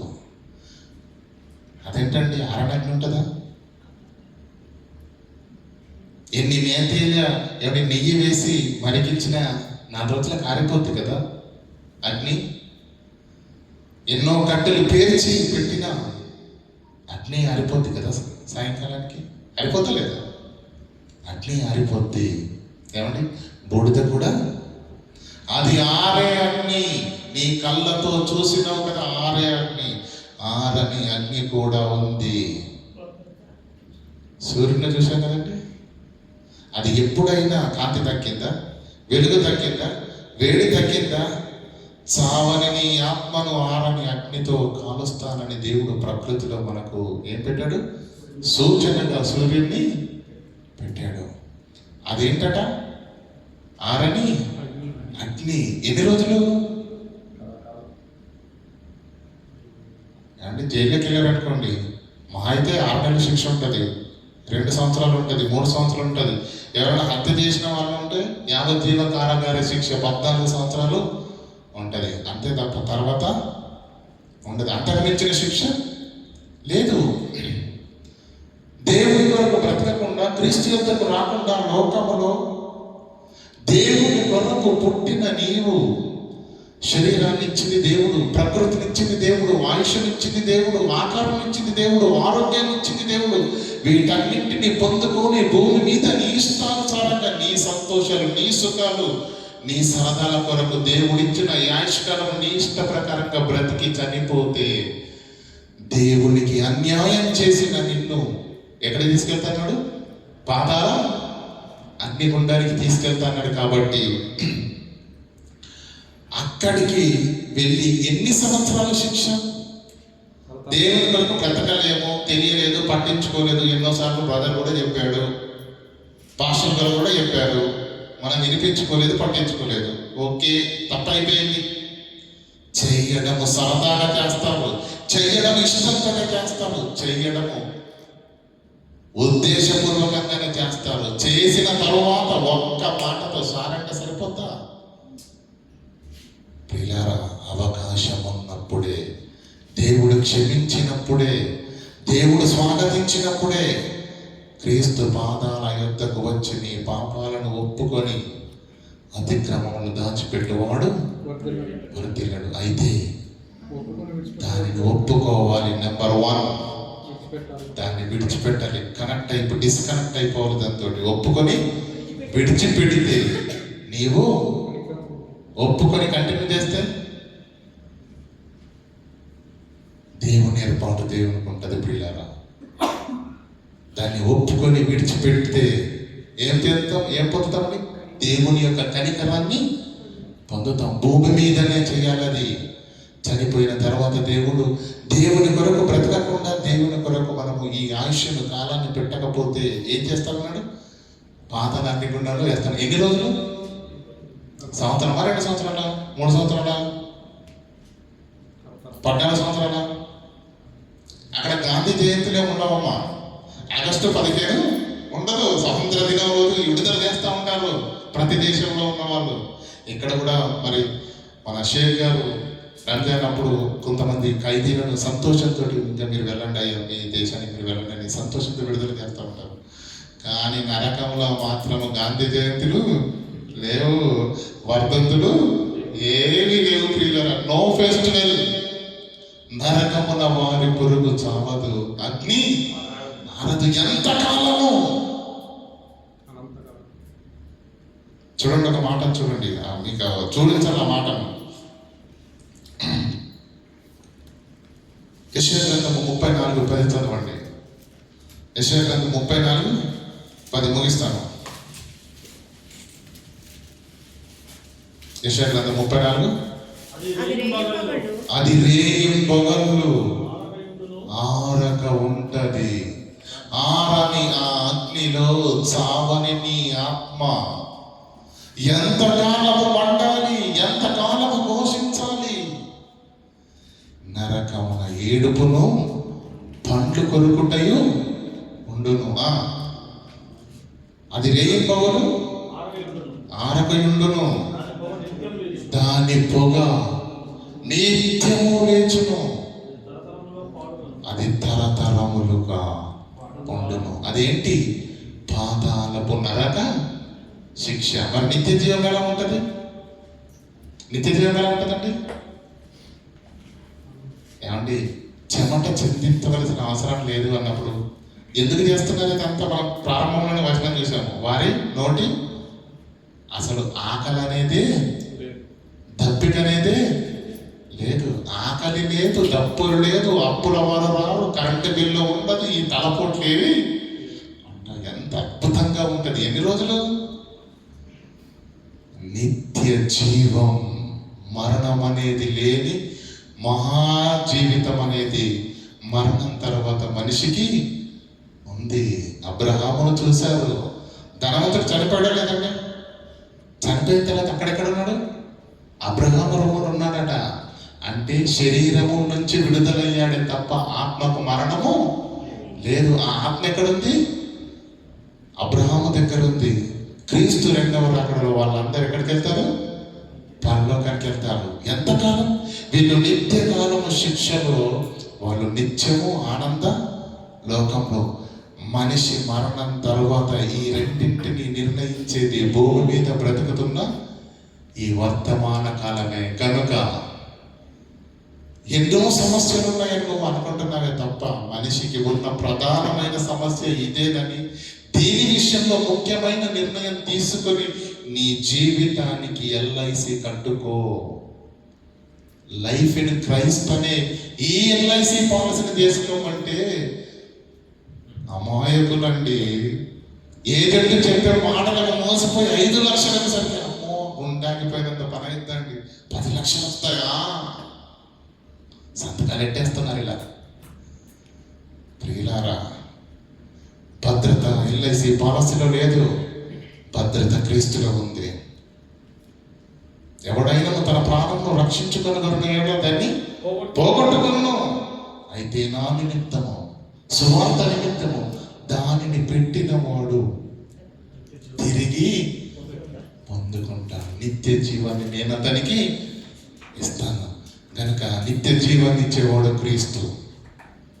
కనుక ప్రియులారా, ఆ క్రీస్తు ఇచ్చే నిత్య జీవము మరణం తర్వాత ఉన్నది. అది మనకు కావాలి అంటే భూమి మీద నీ బ్రతుకు నీ ఇష్టానుసారంగా ఉండటానికి వీలు. యేసు క్రీస్తు చూపిన బాట, ఆయన నోట వెంట వచ్చిన బోధ, సంఘం, క్రైస్తవ జీవితం, విశ్వాసమైన బ్రతుకు, బాప్తిస్మం అనే మహా కార్యక్రమము. దేవుని రాజ్యములోనికి ప్రవేశించాలనుకుంటున్నావా? అయితే నీవు కొత్తగా జన్మించాలి.